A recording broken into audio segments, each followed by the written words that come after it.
Sometimes I genuinely can't tell if I'm living or if I'm just waking up and following a to-do list. I'll wake up, I'll check my phone, I'll scroll, I'll eat, I'll answer the email, and I'll brush my teeth, and then I'll get to work, get to school, and I'll buy the groceries, fold the clothes, whatever. Scroll again, scroll before bed, and then wake up the next morning and do the exact same routine over and over. At that point, I contemplate whether I'm living a life or if it's simply just a sequence or a pattern or some sort of checklist that I'm just ticking off day by day to get through.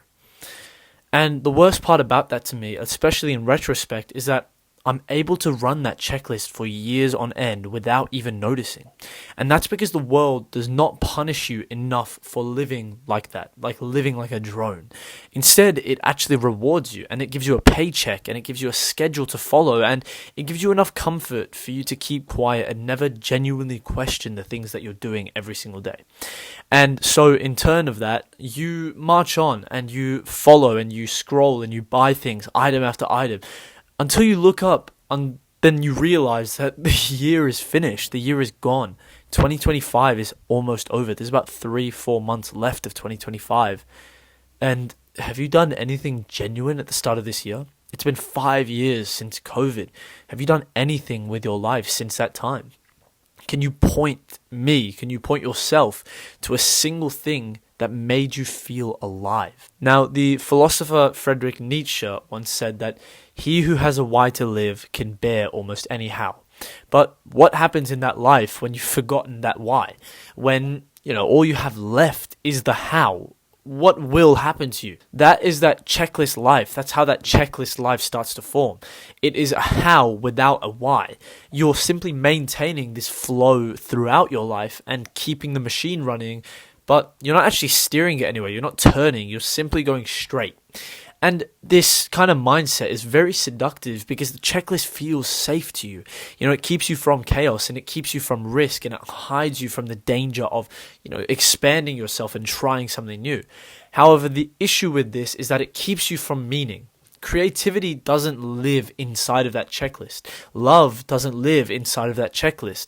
And growth especially does not live inside that checklist. All those things that I just listed live in that unpredictable, inconvenient and messy part of life that you cannot schedule and that we characterize as failure a lot of the time. And yet for some reason we choose to avoid these parts and we drown them out in routine, and in busyness we tell ourselves that at least I've been productive today. I woke up, I went to the gym. Oh my God, I can't believe it. I went and exercised for once. I'm so productive today.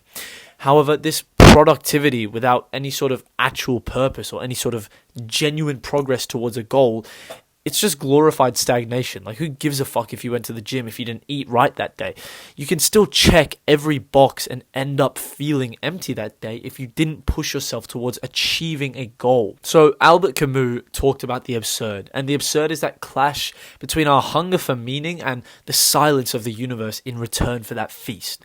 And maybe that's the reason why so many people are in love with checklists nowadays. It's because those checklists distract us from the silence and unforgiveness. I don't know if that's a word. The unforgivingness of the universe. And they allow us to pretend that purpose is the same thing as order. And that ticking a box is the exact same thing as living throughout your day. But it isn't, and it never will be. I think about death a lot due to this concept. And it's not so much in a morbid way, but instead as a mirror. When you as an individual are on that deathbed and you've become elderly and you're like fucking 90 years old, are you ever going to really remember how clean your laundry was, or how clean your room was, or how promptly you replied to that email from work? Or are you going to remember the conversations with the people that you love that lit you up, and the risks that you took, and the hike that you did with your friends for a week, and the nights that absolutely broke your routine and reminded you that you are still a person and you're still alive? I think that's pretty self-explanatory which answer you're going to take there. Most people do not ruin their lives and form this regret when they're old with one catastrophic mistake. Instead, what they do is they lose it in the quiet repetition of unchecked days with simple, feeble mistakes built up over and over every single day.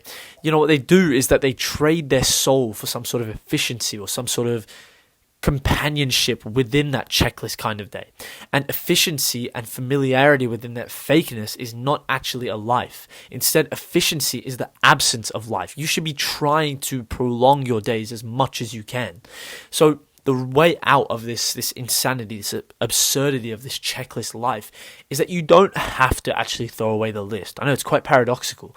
You have to keep that list, and you have to comprehend the idea that life requires a structure.